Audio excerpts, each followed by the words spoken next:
Hello, and welcome to Creepy Raindrops.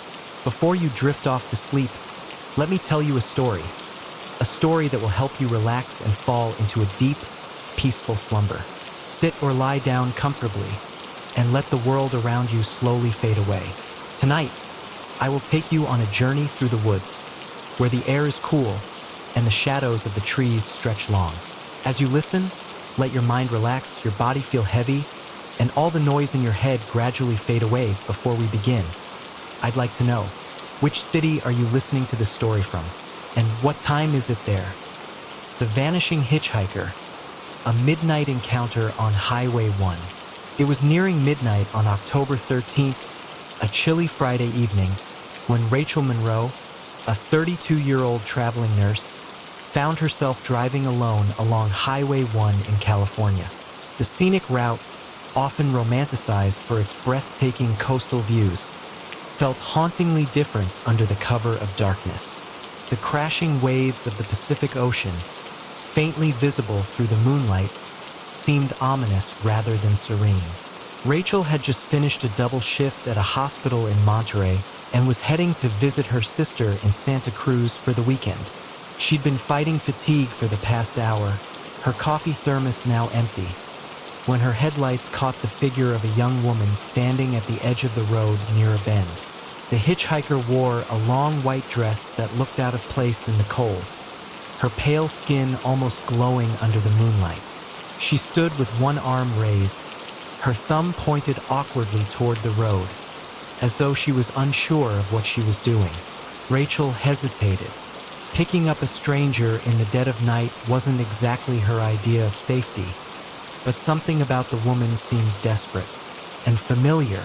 Pulling over, Rachel lowered the passenger window slightly. "Are you okay?" she asked, her voice tinged with concern. The woman leaned down, her long dark hair falling over her face, and whispered, "Please, I need to get to Devil's Slide. Can you take me there?" Rachel blinked. Devil's Slide was notorious, not just for its treacherous cliffs and history of accidents, but for the stories. Local legends spoke of restless spirits wandering the area. But this woman seemed real enough, her trembling hands clutching at the edge of the window. Against her better judgment, Rachel unlocked the door. As the woman slid into the seat, Rachel caught a faint scent of salt water and something metallic, almost like blood. "I'm Rachel," she offered, trying to break the silence. The hitchhiker turned her face toward Rachel, her eyes shadowed but piercing. "Thank you," she said softly, her voice distant. "I'm Lila." The air inside the car grew heavier as they drove. Lila sat stiffly, clutching her dress as though afraid it might slip away. Rachel couldn't shake the feeling that her passenger was watching her, even though Lila's head was turned toward the window. "Why are you headed to Devil's Slide this late?" Rachel finally asked, her voice shaky but curious. Lila hesitated before answering, her tone barely above a whisper. "I have to find him. He left me there." A chill ran down Rachel's spine. She didn't ask who he was, but her mind raced with possibilities. The dim glow of the dashboard clock read 12:27 a.m. as they approached the Devil's Slide stretch of Highway 1. The ocean roared louder here, the cliffs looming like dark sentinels.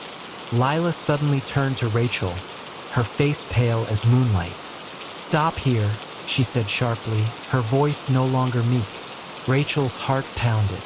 The spot Lila pointed to was a narrow turnout with barely enough room to park. It was the exact place where, as a child, Rachel had overheard her parents whispering about a tragic accident.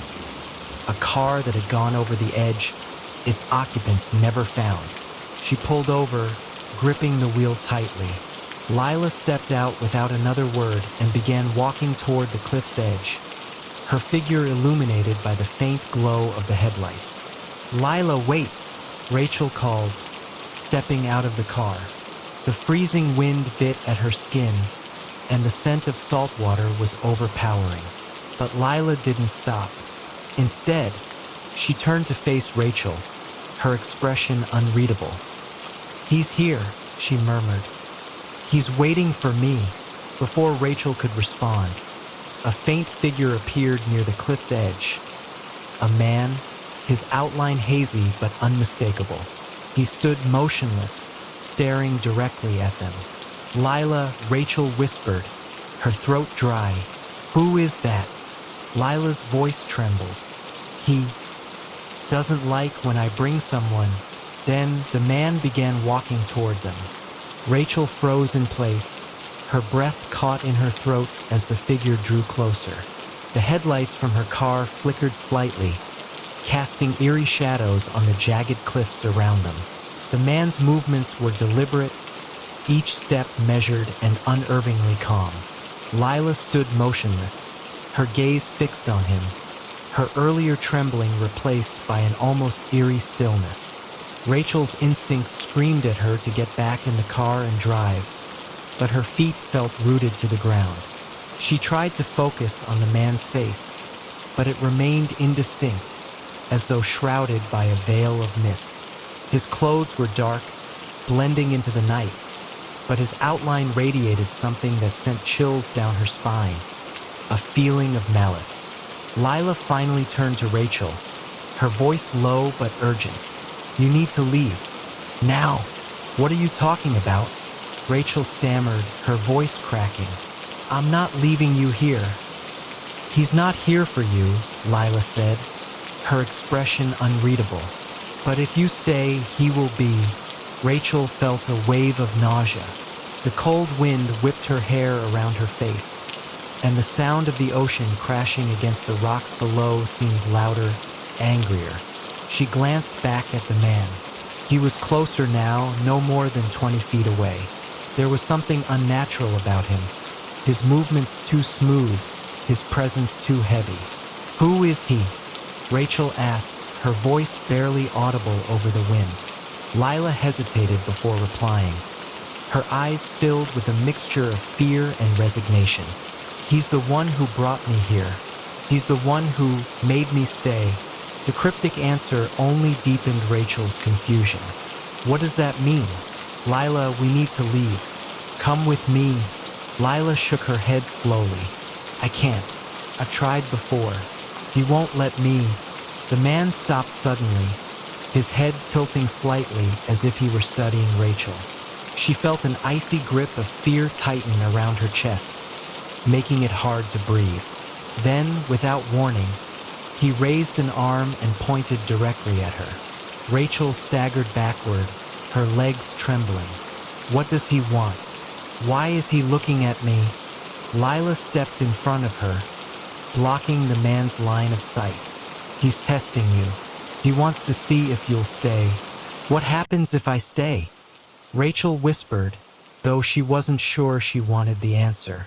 Lila's voice was barely audible now. "You'll end up like me."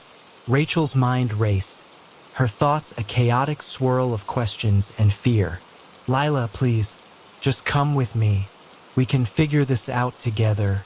Tears streamed down Lila's face, but she didn't move. "It's too late for me. You don't understand. He doesn't just keep you here. He keeps everything. Your memories, your life, your soul. Once you stay, you can't leave." "Not really." Rachel shook her head, refusing to accept what she was hearing. She grabbed Lila's arm, desperate to pull her away, but the moment she touched her, a shock like ice coursed through her body. She gasped and stumbled back, her vision swimming. Lila's face twisted in pain. "You need to go. Now, before he decides you're his next." The man began moving again, faster this time. The mist around him seemed to thicken, and Rachel could hear a faint sound, like whispers carried on the wind. She couldn't make out the words, but they felt invasive, burrowing into her mind and stirring a deep, primal fear. Rachel's survival instincts finally kicked in. She turned and bolted toward her car, her heart pounding so hard it felt like it might burst. The wind fought against her, as if trying to hold her back, but she pushed forward, her eyes locked on the car door. She yanked it open and jumped inside, slamming the door shut behind her. Her hands fumbled with the keys as she tried to start the engine. The whispers were louder now, almost deafening, and she could see the man in the rearview mirror, his figure distorted but unmistakable as he approached. Finally, the engine roared to life. Rachel threw the car into gear and sped off, her tires kicking up gravel. She didn't look back, afraid of what she might see. The road twisted and turned, the cliffs on one side and the dark ocean on the other. Her hands gripped the steering wheel tightly, her knuckles white. It wasn't until she was miles away, the lights of a small coastal town coming into view, that she finally allowed herself to breathe. She pulled into a gas station parking lot and turned off the engine, her hands shaking uncontrollably. She sat there for what felt like hours, staring out at the empty street, trying to process what had just happened. But something felt wrong. The car was too quiet. The air inside felt heavy, suffocating. She glanced at the passenger seat and froze. Lila was sitting there, her face pale and expressionless. "You shouldn't have left," she said softly. Rachel's scream echoed into the night, but no one was around to hear it. Rachel's scream echoed in the confined space of the car, her throat raw with fear. Her body jerked away from the passenger seat as far as the driver's side door would allow, her hands gripping the steering wheel like a lifeline. Lila sat completely still, her pale face illuminated by the dim light of the gas station sign outside. Her expression was no longer filled with fear. It was blank, devoid of emotion. "Lila," Rachel whispered, her voice trembling. How did you? You didn't leave fast enough," Lila interrupted, her tone flat and unnerving. "He never lets you leave fast enough." Rachel's breath hitched as she glanced around the parking lot. It was empty, eerily quiet for what should have been a busy highway stop. The fluorescent light above flickered, casting intermittent shadows across the car's dashboard. "What do you mean?" Rachel stammered, her voice barely audible. "He's already with you," Lila said, turning her head slowly to face Rachel. Her movements were unnatural, as if she were a puppet being controlled by invisible strings. "You brought him with you when you ran." Rachel felt a chill wash over her, colder than the ocean wind she had felt earlier. The temperature inside the car seemed to plummet, her breath now visible in the frigid air. "No," Rachel said, shaking her head violently. "No, I drove away. I left him there. He can't be here." Lila tilted her head, her dark eyes narrowing. "You don't understand. You can't just leave him. He's a part of you now." Rachel's hands trembled as she reached for her phone, desperate to call someone, anyone. But when she unlocked the screen, the display was completely black. No icons, no signal, just a blank void that seemed to pulse faintly, like a heartbeat. "Your phone won't work," Lila said, her voice eerily calm. "He doesn't allow it." "What does he want?" Rachel demanded, her fear giving way to a surge of anger and frustration. "Why is he doing this?" Lila's gaze shifted back to the windshield. Her lips parted slightly, as if she were about to speak, but then she froze. Her body stiffened, and her eyes widened in terror. Rachel followed her gaze and immediately regretted it. Standing directly in front of the car, illuminated by the faint glow of the headlights, was the man. His features were still indistinct, blurred as though he didn't fully exist in this plane of reality. But his presence was suffocating. The air felt heavy, pressing down on Rachel's chest and making it hard to breathe. He raised his arm slowly, pointing directly at Rachel. The whispers returned, louder this time, filling her ears with incomprehensible words. They seemed to come from inside her own mind, each one tearing at the edges of her sanity. "Don't look at him," Lila whispered, her voice urgent. "Whatever you do, "Don't look at him," but it was too late.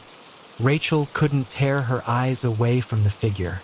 Her vision blurred, the world around her fading into darkness until only the man remained.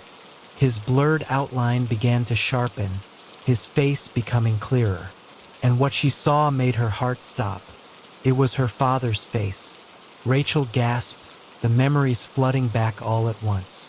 Her father, who had died in a car accident on this very stretch of Highway 1 when she was just a child. The stories her mother had told her to soothe her nightmares. The warnings not to drive this road at night. "Dad," she whispered, tears streaming down her face. "No," Lila screamed, grabbing Rachel's arm and shaking her. "That's not him. It's not real." The illusion shattered, the man's face twisting and contorting into something monstrous. His features melted away, replaced by hollow eyes and a gaping mouth that seemed to scream without sound. Rachel screamed, slamming her foot on the gas pedal. The car lurched forward, but the man didn't move. The vehicle passed through him as though he were made of smoke, and suddenly the world around her shifted. The gas station was gone. The road was gone. She was back at the cliffside, her car parked exactly where she had picked up Lila.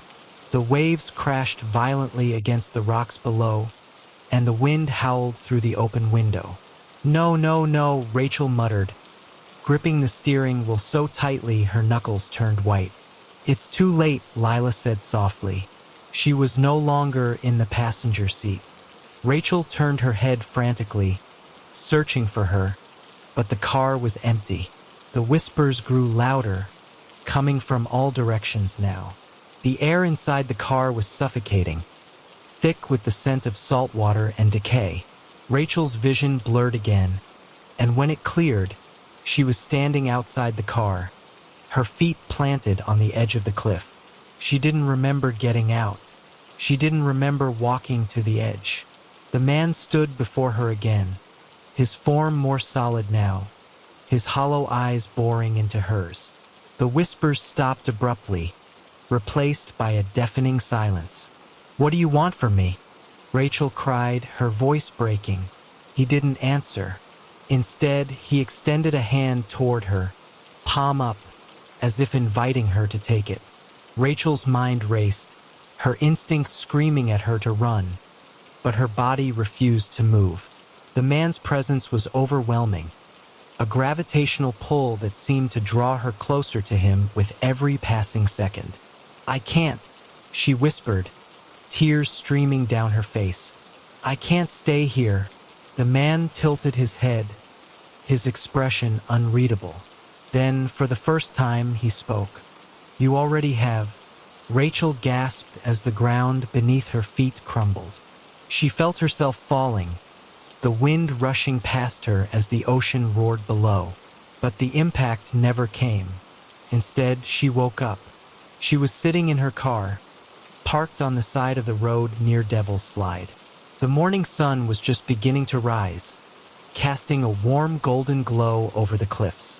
Her heart raced as she looked around, half expecting to see Lila or the man, but she was completely alone. Had it all been a nightmare? A hallucination brought on by exhaustion? But as she reached for her phone, she froze. Written in the thin layer of condensation on the inside of the windshield were 3 words. "You can't leave." Rachel's scream echoed into the morning air, the sound swallowed by the endless expanse of the Pacific Ocean. Rachel's pulse thundered in her ears as she stared at the words written on the windshield. The voice in her head screamed for her to leave, to drive as far away as possible, but she couldn't tear her eyes away from the chilling message that seemed to taunt her. The fog from the ocean clung to the glass, distorting the words further, as though the world itself was beginning to unravel around her. She wiped her hand across the window, hoping that maybe, just maybe, it would disappear, but the words remained. "You can't leave." Her breath was shallow, her throat tight with panic. She quickly turned the key in the ignition, her hands shaking as the engine sputtered to life. The silence in the car was deafening, broken only by the sound of her racing heartbeat. "Come on, come on," Rachel muttered to herself, urging the car to move. She glanced at the road ahead, half expecting to see the man standing at the edge of the cliff, waiting for her to make a wrong turn. But there was nothing, just the long stretch of highway, the ocean stretching out into infinity, the sun rising slowly over the horizon, casting a soft orange glow across the scene. For a moment, it felt normal. She thought maybe, just maybe, it had all been a bad dream, a trick of the mind brought on by exhaustion. But the tightness in her chest, the lingering sense of dread, told her otherwise. There was no escaping what had happened. She drove for what felt like hours, the road unwinding in front of her, the passing scenery a blur. The message on the windshield never faded, never wavered. "You can't leave." It wasn't until she reached a small town, its quaint streets lined with sleepy houses and coffee shops, that she finally stopped. Her hands still trembled as she pulled into the parking lot of a diner. She needed to gather herself, to find some sense of normalcy in the chaos of her mind. But as she stepped out of the car and walked toward the diner, a sudden chill ran down her spine. She felt it before she saw it. That same oppressive presence. That weight she couldn't escape. She turned around slowly, her stomach churning as she faced the parking lot. There, standing at the far end, was the man. The same faceless figure, his body more solid now, his outline sharper in the morning light. His eyes were hollow, dark, staring directly at her. But there was something different about him this time. His mouth moved, though no sound escaped. Rachel's breath caught in her throat as she realized the terrible truth. The words he mouthed were the same ones that had been written on her windshield. "You can't leave." And just like that, Rachel understood. She wasn't meant to leave. The road, the cliff, the man. It was all a part of something she couldn't escape. The legend, the curse, whatever it was. It had claimed her long ago, and now it was simply waiting for her to realize it. Rachel backed away slowly, her feet rooted to the spot as the man began to move toward her. She turned to run, but her legs felt heavy, like they were moving through thick mud. The world around her seemed to blur, the buildings, the cars, the streetlights, all of it melting away, just as the road had earlier. The man reached her side, his cold presence wrapping around her like a shroud. She could feel his breath on her neck, cold and harsh. She turned, her eyes wide with fear, but he was no longer just a figure. His face was there, familiar yet twisted. It was her father's face, but contorted in agony, as though it had been stretched into something unrecognizable. "Please," Rachel whispered, tears streaming down her face. "I don't want this." The man's lips parted into a smile, cruel and mocking. His voice was a low rasp, barely audible, but it echoed in her mind. "It's too late." Rachel's scream was swallowed by the void, her body pulled into the darkness.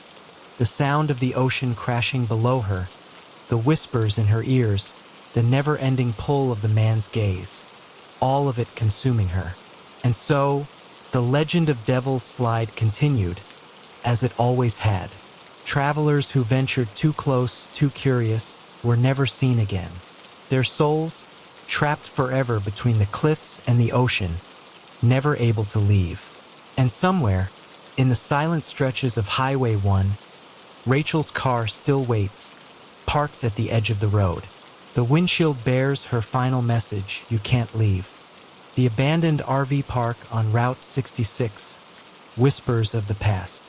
It was a chilly autumn evening on October 18, 1993, when Carla and her husband, Rick, decided to stop at an old, forgotten RV park along the famed Route 66 in Arizona.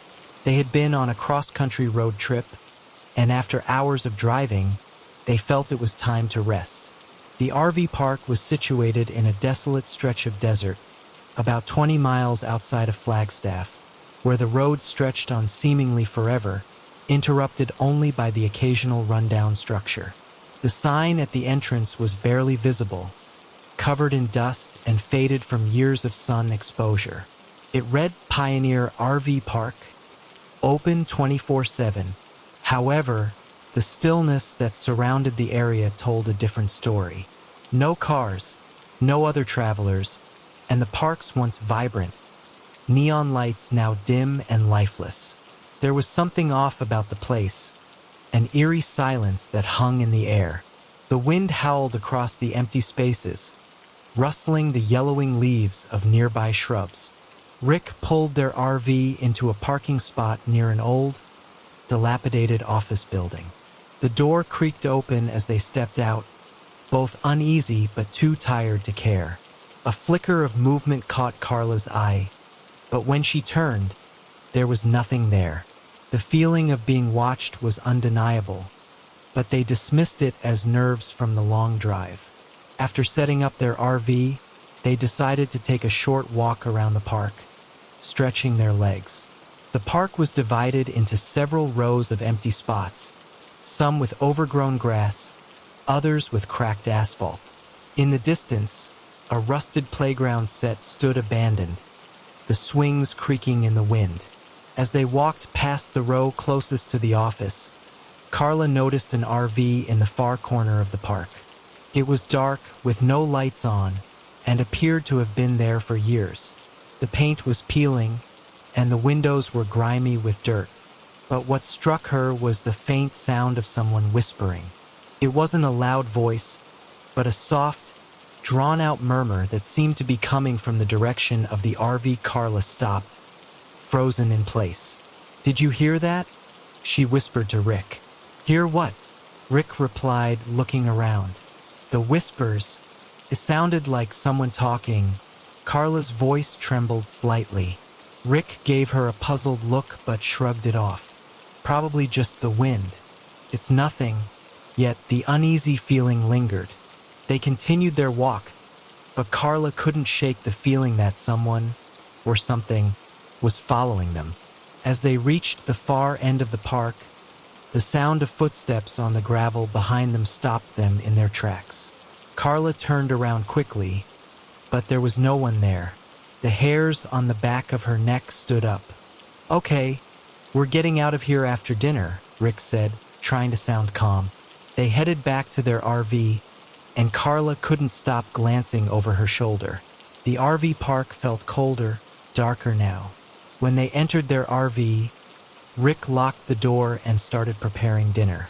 The smell of pasta filled the air, but it did little to comfort Carla.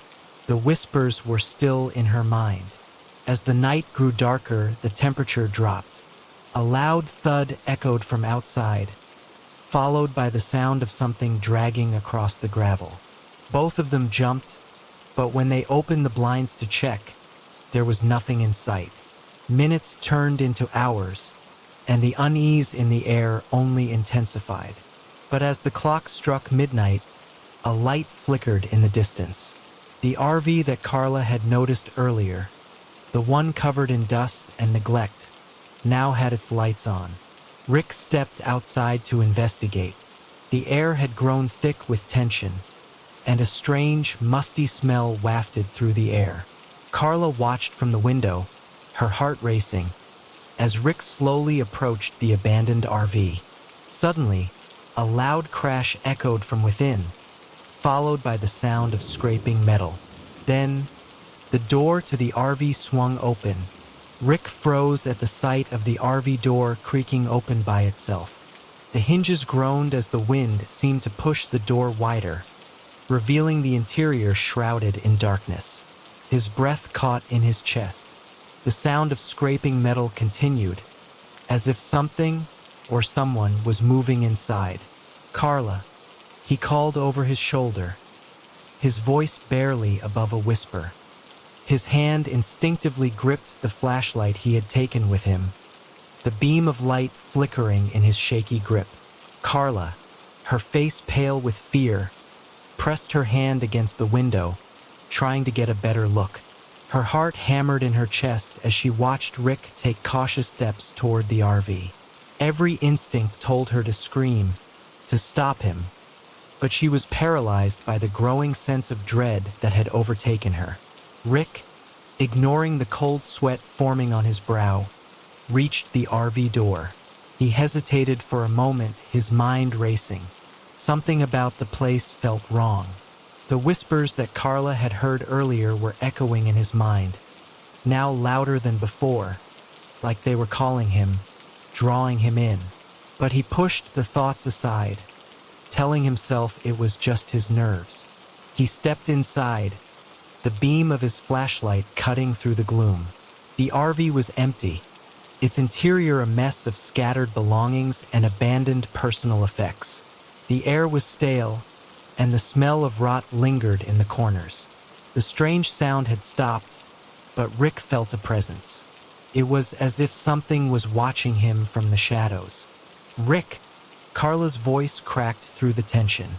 "I'm fine," he called back, though his voice betrayed his unease. He continued to scan the RV, his flashlight beam darting from one corner to the next. In the back, he saw something that made his stomach churn. A torn curtain, swaying ever so slightly, despite the lack of wind. His gaze fixed on it, and for a brief moment, he could have sworn he saw a figure standing just behind the curtain. His heart skipped a beat.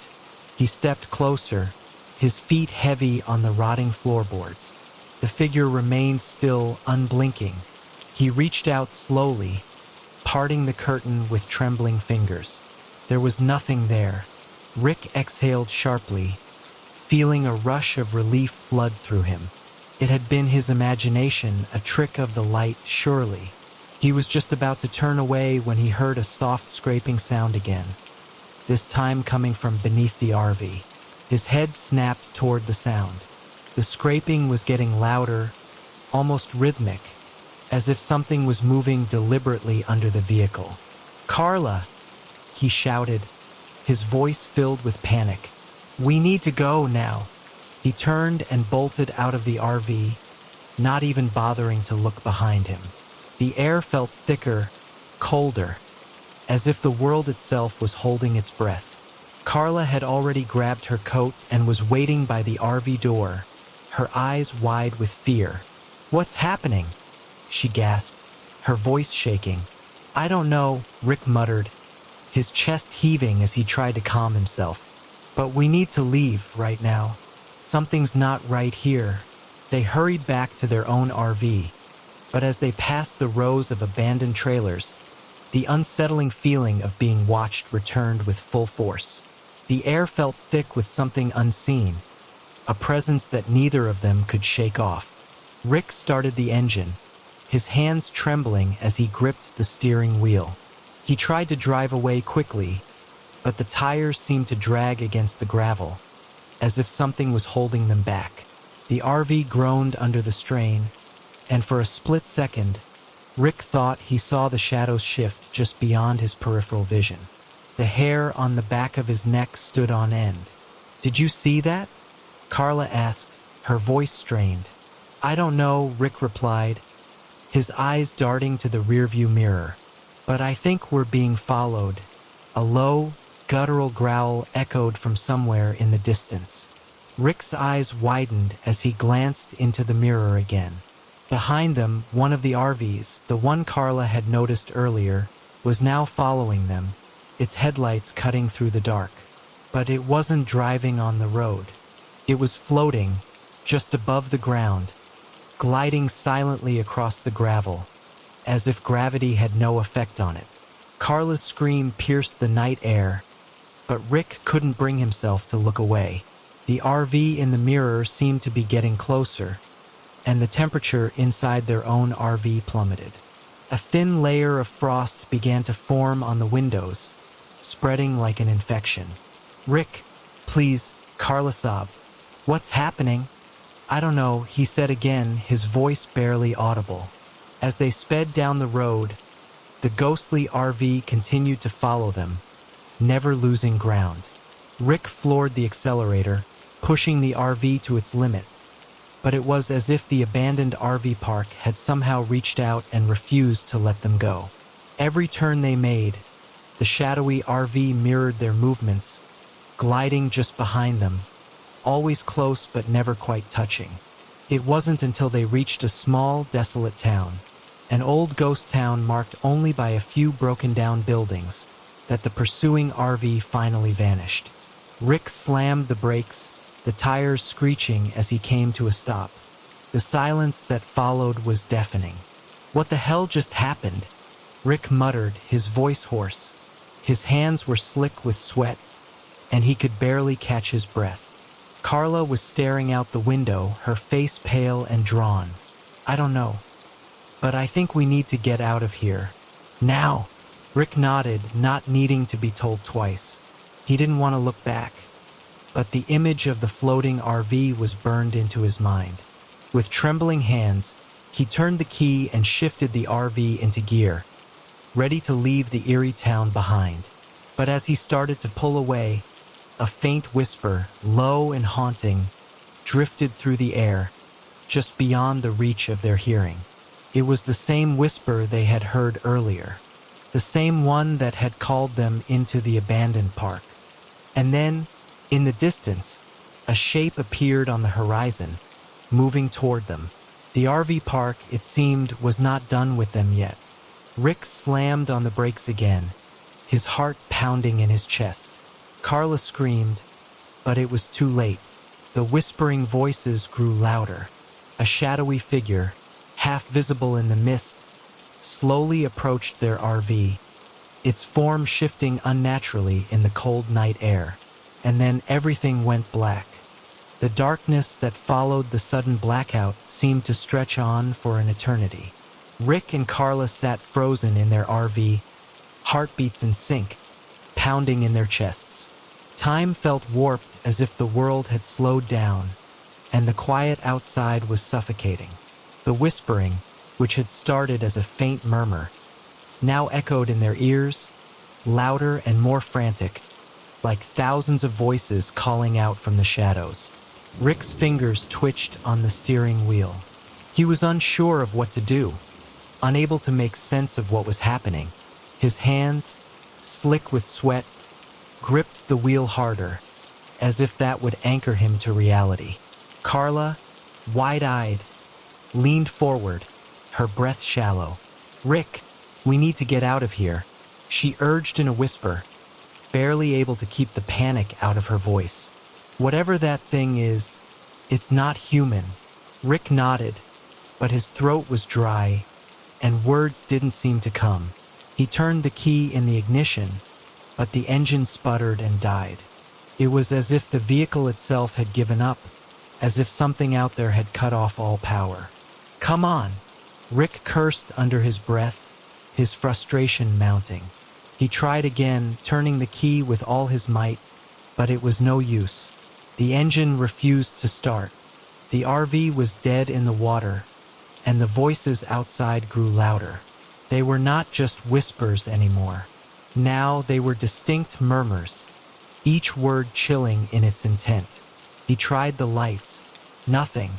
The RV remained shrouded in an unnatural darkness. Carla's eyes darted around nervously, trying to make sense of the shadows outside. Then suddenly she gasped. "Rick," she whispered, her voice trembling. "Look." Rick's eyes followed her gaze, and his stomach dropped. A figure stood outside the RV, its silhouette barely visible against the mist. It was tall, unnaturally tall, its form shifting like smoke. The thing did not walk. It floated, gliding just inches above the ground, its movement smooth and almost hypnotic. The wind howled around them, but the figure didn't seem to be disturbed by it. The silence surrounding the creature was suffocating, making Carla feel as though her chest might collapse from the weight of it. Rick's breath caught in his throat. He tried to speak, to shout, but the words stuck in his mouth, heavy and unformed. He could only watch as the figure drifted closer, its presence growing stronger, more tangible. The air in the RV grew colder, colder than it should have been for a desert night. The figure stopped just outside their window, its face hidden in shadow. Yet, somehow, Rick felt as though it was looking directly at him, its gaze piercing through the thin walls of the RV. Who are you?" Carla finally managed to croak, her voice barely more than a whisper. The figure did not answer. It simply stood there, unmoving, its presence so oppressive that Carla could feel her very bones aching under the weight of it. A sudden jolt of movement startled them both as something large slammed against the side of the RV, causing it to rock violently. The creature outside moved in response, gliding swiftly to the rear of the RV. A series of harsh, scraping noises followed, like claws dragging across metal. Rick could hear his own breath, quick and shallow, his pulse hammering in his ears. Then, with an ear-splitting sound, the back door of the RV was ripped open, the metal bending under a force far beyond human strength. Rick's heart nearly stopped as the door swung open and a gust of frigid wind rushed in. The whispers, now loud and frantic, filled his head, drowning out everything else. It was as if they were coming from inside the RV itself. The figure from outside entered the RV without a sound, moving with an eerie grace, its presence nearly suffocating. It reached toward them, and despite the overwhelming fear coursing through Rick's veins, he could not bring himself to move. Carla screamed. Her hands flew to her throat, but no sound came. She was choking, as if invisible hands were wrapping around her neck, tightening with every breath she took. Rick could do nothing. His body refused to obey his commands. It was as though his limbs were made of lead, unable to act in the face of the terror that was slowly consuming them. Suddenly, the figure paused, its head tilting slightly as if studying them. Its face remained shrouded in darkness, but Rick could feel its gaze, cold, calculating, and filled with ancient malice. Then, without a word, it moved again, this time toward the far corner of the RV, where a pile of old belongings sat. Carla gasped for air, finally breaking free of whatever had been choking her. She collapsed to the floor, gasping and coughing, her hands trembling uncontrollably. Rick reached for her, pulling her into his arms, but his eyes remained fixed on the figure, which was now hovering near a dusty old trunk, its form shifting and pulsating in the dim light. Without warning, the figure turned to face them once more, and the whispers grew louder, more insistent. Rick clutched Carla tighter, his mind spinning with confusion and fear. What did the creature want? Why had it come for them? And then, as if in response to his silent question, the figure spoke. Its voice was not human, deep, guttural, and echoing in their minds like a distant rumble of thunder. The words it spoke were unintelligible, an ancient language that Rick could not comprehend. But the tone was unmistakable. It was a command. A chill ran through Rick's body as he realized that the figure was not merely observing them. It was waiting for something, expecting something from them. But what? The figure raised one long, bony hand, its fingers stretching unnaturally, as if they were reaching for something in the air. A strange energy pulsed in the room, and suddenly, Rick felt a pull deep in his chest, as if something invisible was drawing him toward the figure. "No!" Rick gasped, pulling away from the force that seemed to want to drag him forward. But the creature did not move. Instead, it gestured again, this time with a swift motion that seemed to tear through the air. Carla screamed as the RV shook, as though something invisible had collided with it. The walls groaned under the pressure, and Rick felt a cold, invasive presence sweep over them, draining their strength. "We have to fight," Carla whispered, her voice hoarse from the earlier choking. "We can't just let it—" Before she could finish her sentence, the creature moved again, faster than before, its form blurring in the dim light. It was on them in an instant, its cold fingers wrapping around Rick's wrist, tightening with a bone-crushing grip. The whispers filled his head, each word a sharp pain in his skull, threatening to tear him apart from the inside out. In desperation, Rick fought back, trying to break free from the creature's grasp. His body trembled, his muscles screaming in protest, but he couldn't give up. Not now. Not when they were so close to. With a final, defiant push, Rick managed to wrench his arm free. But as he did, the RV door slammed shut behind them, trapping them inside. The shadows seemed to swallow the room whole, and the figure, now standing in the center of the RV, raised its arms toward the ceiling, its whispers growing into a crescendo. Rick and Carla stood together, their backs against the wall, eyes wide with terror.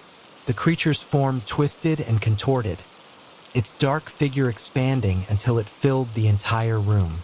And then, just as suddenly as it had begun, the creature stopped. The whispers ceased. The air grew still. Rick and Carla stood motionless, their hearts pounding in their chests, sweat soaking their clothes despite the chill that had settled in the RV. The creature, if that's what it could even be called, seemed to be waiting, its massive shadow still filling the cramped interior. For a moment, there was only silence, the kind of silence that presses down on you, suffocating, as though the world around you had stopped turning. Rick could feel the presence of the creature, even if it wasn't physically touching him. It was like a cold wind that blew straight through his bones, making him feel small, insignificant, as if everything in the universe had been reduced to just him, Carla, and this thing in the RV with them.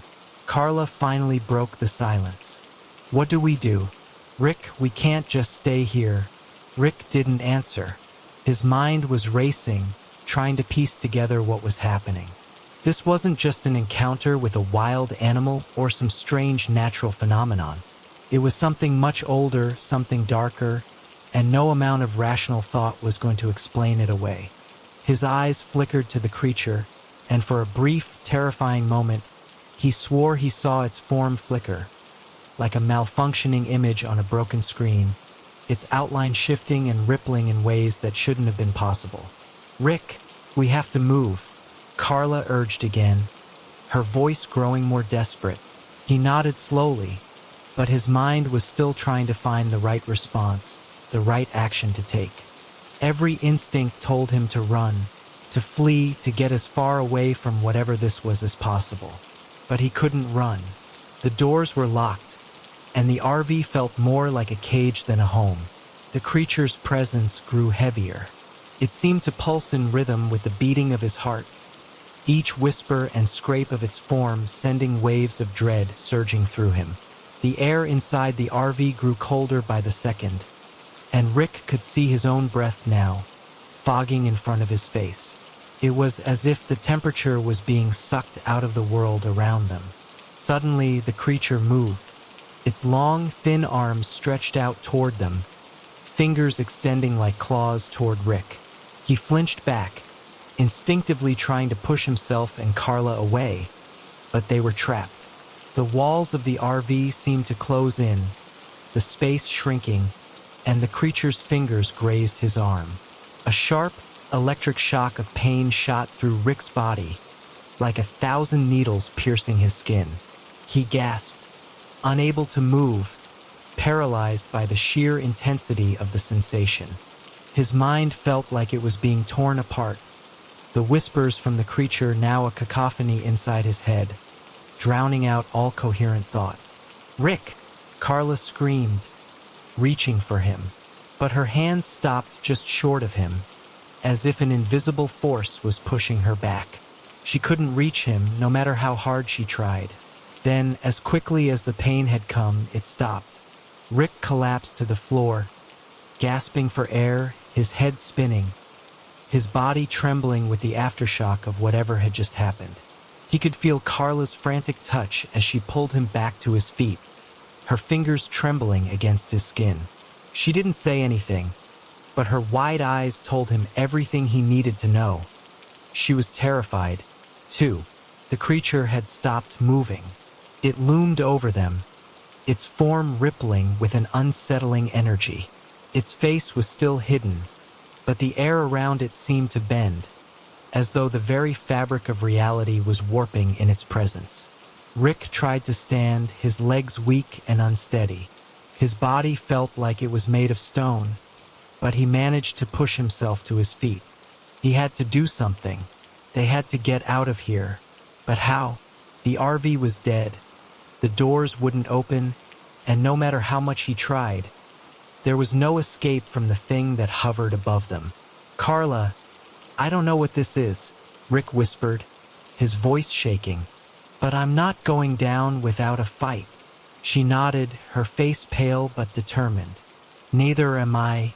There had to be something they could do. Something. Anything.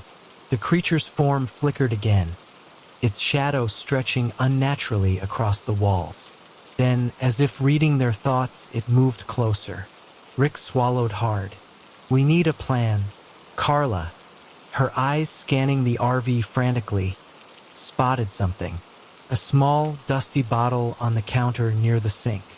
It was an old bottle of holy water, something they had picked up at a roadside shop earlier in the trip, more out of curiosity than necessity. She grabbed it without hesitation and turned to Rick. "I don't know if this will work, but we have to try," she said, her voice steady despite the fear in her eyes. Rick nodded, his grip tightening on the bottle. The creature loomed just a few feet away now, and the whispering grew louder, more insistent, as if the creature itself was growing impatient. It wanted them, and it would have them if they didn't act fast. Carla moved first, her hands trembling as she uncorked the bottle and began to sprinkle the holy water onto the floor, into the air, onto the walls. As soon as the liquid touched the RV, the temperature dropped even further. The RV shook with a violent force, and the air crackled with static. The creature let out an ear-piercing shriek that shook the RV to its very core. Rick staggered backward, nearly losing his balance. The RV felt as if it were about to be torn apart, as if the force of the thing outside was going to rip the very walls open and drag them out into the night. "Keep going," Rick shouted, his voice barely audible over the chaos. "Don't stop." Carla kept pouring the holy water, but it didn't seem to be enough. The shrieking intensified, and the walls of the RV groaned as if they, too, were suffering. The creature's form flickered again, this time becoming more solid, more defined. Its face was now visible, a twisted, contorted mass of shadows and nightmarish features, its eyes glowing with an unnatural, malevolent light. Rick couldn't tear his eyes away from it. What is that thing?" Carla's voice broke. "I don't know, Rick, but I don't think it's just here for us." Suddenly, the creature's long arm shot out, and with a deafening crack, it shattered the window beside them. Glass rained down on them, and the RV was flooded with cold, desert air. But the creature didn't seem to mind. It reached into the RV, its hands stretching impossibly long as it grabbed at the walls, pulling itself inside. Rick and Carla both backed away, their legs shaking. The creature was in their world now. No barrier remained. They were trapped. The air was thick with dread. Rick's mind raced, searching for something, anything that could save them. But it was too late. The creature had them in its grasp.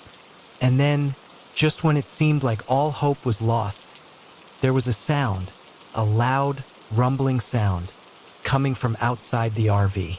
The earth shook, and for a split second, Rick thought the entire desert was coming alive. The creature froze. Its glowing eyes shifted toward the door, its form flickering once more as if uncertain. It seemed to hesitate for a moment, before slowly turning its attention back to Rick and Carla. That was when Rick saw it, faint, almost imperceptible, but undeniable. There was something moving in the distance, something coming toward them, something large enough to challenge the creature that had been tormenting them. A light shone in the distance, cutting through the darkness. The creature snarled, a low, guttural sound that vibrated the air around them. It turned toward the door again, as if sensing the approaching force. "Rick, what is that?" Carla whispered, her voice barely a tremor. Rick didn't know, but he hoped it was their salvation. The sound of the rumbling grew louder, shaking the RV as the ground beneath them seemed to tremble in time with the approaching force. The creature turned toward the door again, its shadowy form quivering as it seemed to sense the power that was drawing closer. For a moment, there was only a tense silence, as if the creature was weighing its options. Rick held his breath, not daring to move. He could feel the energy shifting around them, the air charged with an almost electric tension. His heart pounded in his chest, and Carla's trembling hand gripped his tightly, the only anchor they had in that moment. Then, with a sound like thunder, the RV door flew open with a deafening crash. The creature recoiled, its body flickering and distorting as it tried to retreat, but the force outside was too strong. A blinding light poured into the RV, casting everything in sharp contrast, and Rick had to shield his eyes. For a fleeting moment, he thought he saw figures, tall, shadowy shapes moving with unnatural speed, surrounding the creature.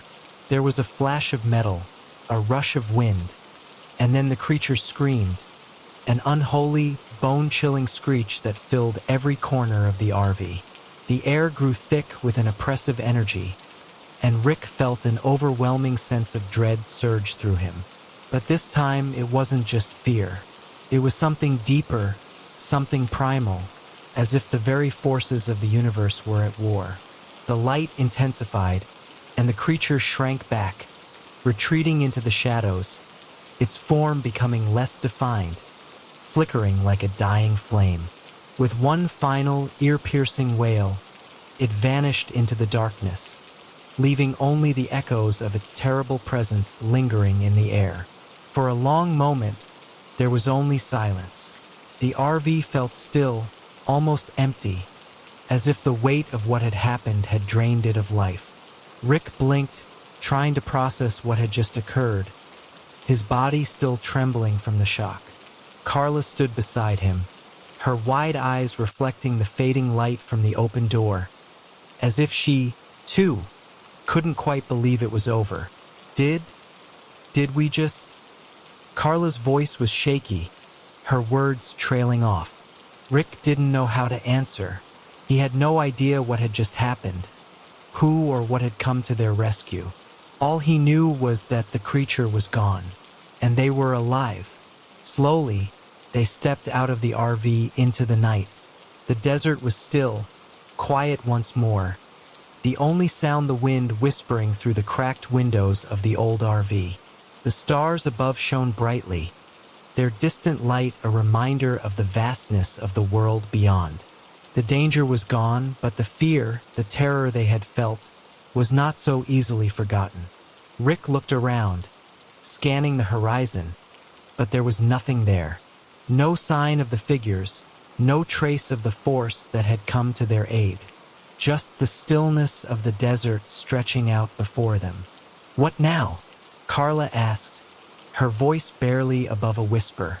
Rick took a deep breath, his eyes settling on the road ahead. The journey, it seemed, wasn't over. They still had a long way to go before they could leave behind the ghosts of Route 66, the whispers of the past that had almost consumed them. "We get out of here," Rick said finally. "We leave this place behind." Carla nodded, though there was uncertainty in her gaze. They both knew that some things, some places, would never truly let go. The past was always waiting, hidden in the shadows, and the road ahead was filled with unknowns. But as they walked away from the RV, the light of dawn beginning to break over the horizon, Rick felt a strange sense of relief. They had survived. And maybe, just maybe, that was enough for now. And so, they left the abandoned RV park behind, the whispers of the past fading into the wind, carrying with them the remnants of a nightmare they would never forget. But some roads, some journeys are meant to be revisited.